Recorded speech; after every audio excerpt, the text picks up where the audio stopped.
बदलत इथपर्यंत आलेली आहे की आज आपण एक सर्वसामान्य मिश्र भाषा बोलतो. आपल्या भाषेमध्ये एखादा विदर्भाचा शब्द असतो, एखादा कोकणातला शब्द असतो, एखादा उर्दूतला सुद्धा शब्द असतो, एखादा इंग्लिश मधला सुद्धा शब्द असतो की त्याला अजूनपर्यंत पर्याय मिळालेला नाही. खऱ्या अर्थाने शिवाजी महाराजांनी भाषा जगवण्याचं काम केलेलं आहे. छत्रपती शिवाजी महाराजांनी भाषा जगवण्याचं काम केलेलं आहे. त्यांचे संपूर्ण पत्रव्यवहार हे मराठी भाषेमध्येच होते. जरी त्यावेळेस परकीयांची सत्ता होती तरी शिवाजी महाराजांनी मराठी भाषेचा अभिमान सोडलेला नाही.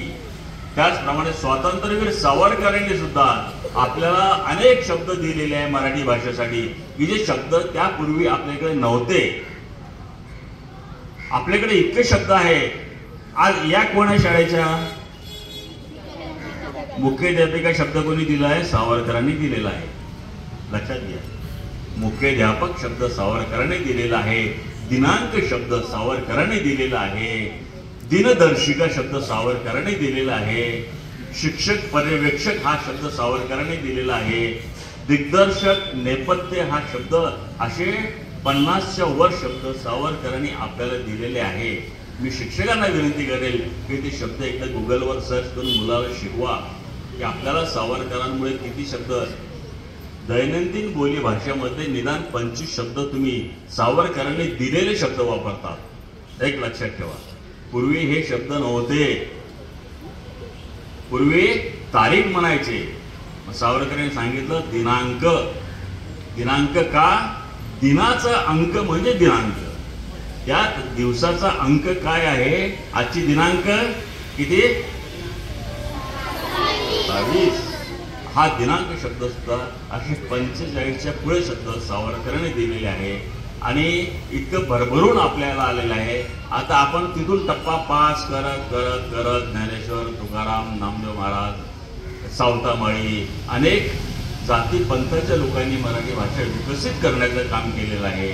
जर एखादा कुठल्या याच्यामध्ये एक वेगळ्या जातीचा असेल, कोणी म्हणेल मी सुतार आहे, मी लोहार आहे, मी चांबार आहे, मी वगैरे वगैरे कोणी आहे, परंतु मुलांनो या सगळ्या जातीच्या लोकांनी मराठी भाषा विकसित केलेली आहे. काही संतांची नावं सांगू शकता का जे वेगळ्या जातीचे आहे? सावता कोण होते? सावता संत कोण होते? माळी होते. गोरा काका कोण होते? कुंभार होते.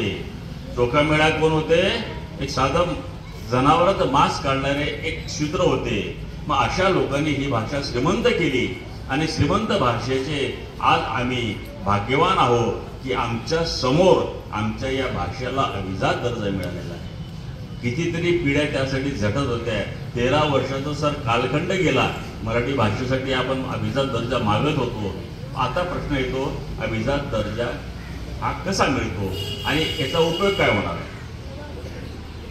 अभिजात दर्जा नाव ऐकलं, अभिजात दर्जा मिळालेला आहे, ऐकलं ना? अभिजात दर्जाचे जे काही निकष होते त्या निकषमध्ये सर्वप्रथम निकष असा होता की ती भाषा 1500 ते 2000 वर्षापूर्वीची असावी. त्या निकषामध्ये आपण पास झालो. दुसरा असा निकष होता की त्या भाषेवर जागतिक दर्जाचं साहित्य निर्माण व्हायला पाहिजे. तर ते सुद्धा निकष आपण पास केले. कारण आपलं ज्ञानेश्वरी, आपली गाथा हे परदेशापर्यंत विविध भाषांमध्ये त्याची छपाई झालेली आहे आणि जपान, अमेरिका सारखे देशाचे लोक ज्ञानेश्वरी आणि गाथा वाचतात आहे. तुम्हाला मुद्दाम सांगतो, शेक्सपियर बद्दल जगामध्ये खूप कौतुक आहे सर, पण जेव्हा शेक्सपियरच्या देशातला एक ज्ञान आणि प्रज्ञावंत व्यक्तीनी जेव्हा आमचा शेक्सपियर जगात सर्वश्रेष्ठ आहे असं तो म्हणत होता, जेव्हा त्यांनी आपली गाथा वाचली, तुकोबाची गाथा वाचली, तेव्हा त्याचं वाक्य असं होतं की तुमच्या या गाथ्यावर आमची 100 शेक्सपियर वळवून टाकायला पाहिजे, इतकी श्रेष्ठ गाथा आहे. आणि हे परदेशात जातात, परदेशातले लोक त्याचं वाचन करतात. मी तुम्हाला विनंती करेल की गाथा प्रत्येकाने फक्त 50 ते 60 रुपयाला देऊळ रोडला मंदिरामध्ये गाथा मिळते. प्रत्येकाने आग्रह करा, ज्याच्या घरी गाथा नसेल त्यांनी आपल्या आई वडिलांना सांगा की आम्हाला तुकोबाची गाथा विकत आणायची आहे आणि त्या गाथेमधलं रोज एक अभंग, एक ओळी वाचायची आहे. वाचणार? पुढच्या वेळेस जेव्हा मी इथे येईल तेव्हा मी तुम्हाला विचारेल, कोणी कोणी आणलंय, कोणी कोणी वाचलंय, तर आवर्जून जा, आवर्जून वाचा. शिक्षकाने सुद्धा ग्रंथालयामध्ये गाथा जर असली तर दररोज एक तरी त्यातला अभंग मुलांना शिकवा. म्हणजे काय होईल, आपल्याला कळेल की आपण किती समृद्ध आहोत ते. हा दुसरा निकष झाला. तिसरा निकष असा होता की मराठी भाषा इतर भाषेला कुठलं साम्यता नसावी. त्या निकषावर सुद्धा आपण खरे ठरलो, कारण आपल्या या भाषेला कुठेही साम्यता नाही आहे. निकष असा होता की मराठी भाषा जी आहे ती भाषा प्रमाण भाषा असली पाहिजे. जरी ती भाषा जुनी असे 2000 वर्षापूर्वीची जरी भाषा असली तरी आजच्या भाषेमध्ये त्या भाषेच्या लेखन शैलीमध्ये कुठलाही बदल होता कामा नये. आपल्याला मिळालेला आहे. आता अभिजात दर्जा म्हणजे काय? अभिजात दर्जा मिळाल्यानंतर भाषेला एक प्रकारचं वलय. मात्र ज्या वेळेस त्यांचा राज्याभिषेक झाला तेव्हा त्यांना छत्रपती ही पदवी दिली. त्या अर्थी त्यांना राजा म्हणून गौरवण्यात आलं. तेव्हा त्यांनी राजमुद्रा काढली आणि तेव्हापासून खऱ्या अर्थाने त्याला आपण छत्रपती असं म्हणायला लागलेलो. म्हणून आज अभिजात भाषा, मराठी भाषेला अभिजात भाषेचा हा दर्जा मिळाला आहे. आणि हा दर्जा मिळाल्यानंतर जगामध्ये या भाषेचं महत्व आलेलं आहे. याच्यानंतर आता शासनाची जबाबदारी आहे. शासनाने काय करायचं? शिक्षकाची जबाबदारी आहे की या दर्जाला पात्र ठरतील असे विद्यार्थी कसे घडवायचे. शासनाचं काम आहे की जागोजागी आता विद्यालयांमध्ये मराठी शिक्षकांना त्या प्रकारचं प्रशिक्षण दिलं पाहिजे. मुलांवर संस्कार होईल, मराठी भाषेचा पगडा राहील, मुलांना संत साहित्य आणि पंत साहित्याची माहिती होईल आणि मुलं त्या दृष्टीने प्रयत्न करतील की ज्याप्रमाणे मी तुम्हाला मगाशी सांगितलं की सावरकरांनी अनेक शब्द जे आपल्याला दिलेले आहेत त्याप्रमाणे मुलांनी सुद्धा संशोधन करण्याची गरज आहे की आपल्याला अजून मराठी भाषा समृद्ध करण्यासाठी अजून काय करता येऊ शकतं त्यामध्ये. तर मराठी भाषेसाठी यासाठी शिक्षकांनी प्रयत्न करायचे. शासनाने यासाठी प्रयत्न करायचा की शिक्षकांना प्रशिक्षण द्यायचं, शिक्षक नेमणूक करायची.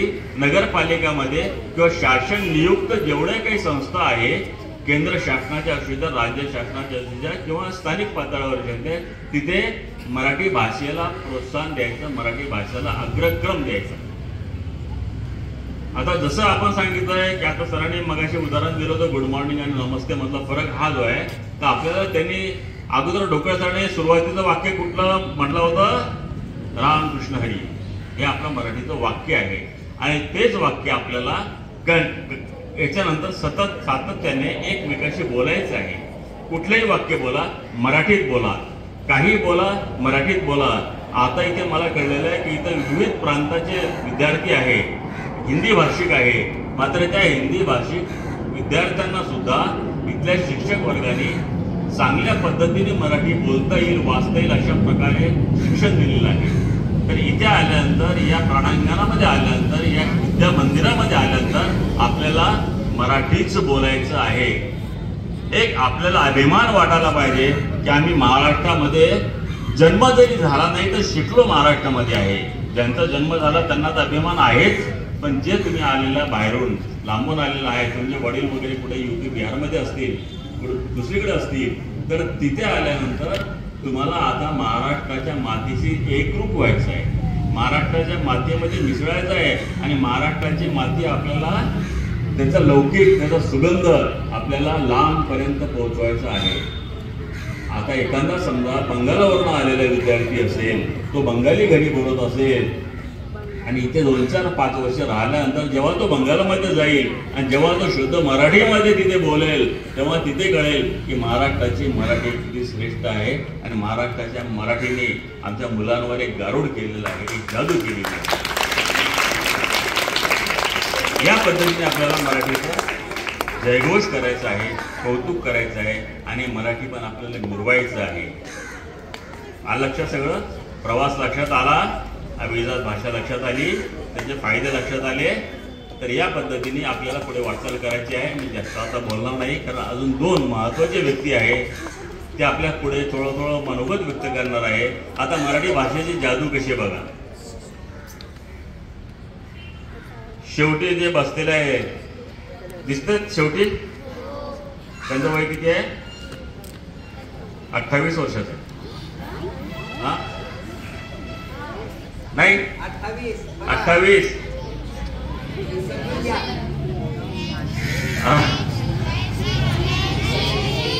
बरं ठीक आहे, 80 पर्यंत आपण गृहीत धरलं. पण जेव्हा मी इनानी मॅडमनी मला पत्रिका टाकली, मी ते माझ्या स्टेटसला ठेवली आणि स्टेटसवर पत्रिका बघून ते म्हणाले मराठी भाषेचा जर गौरव दिन असेल तर मी या दिवशी जातीने हजर राहणार. आणि ते तिथून इथपर्यंत रिक्षाने आल्या.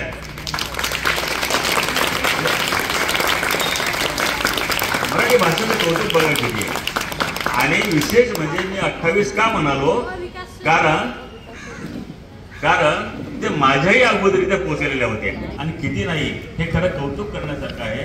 प्रत्येकाने ह्या मराठी पण जपलं पाहिजे आणि मराठीत बोललं पाहिजे. एवढंच या प्रसंगी सांगतो आणि इथे थांबतो. जय हिंद, जय महाराष्ट्र. त्या ठिकाणी आपल्या विभागाच्या पर्यवेक्षिका जाधव मॅडम यांचा सन्मान या ठिकाणी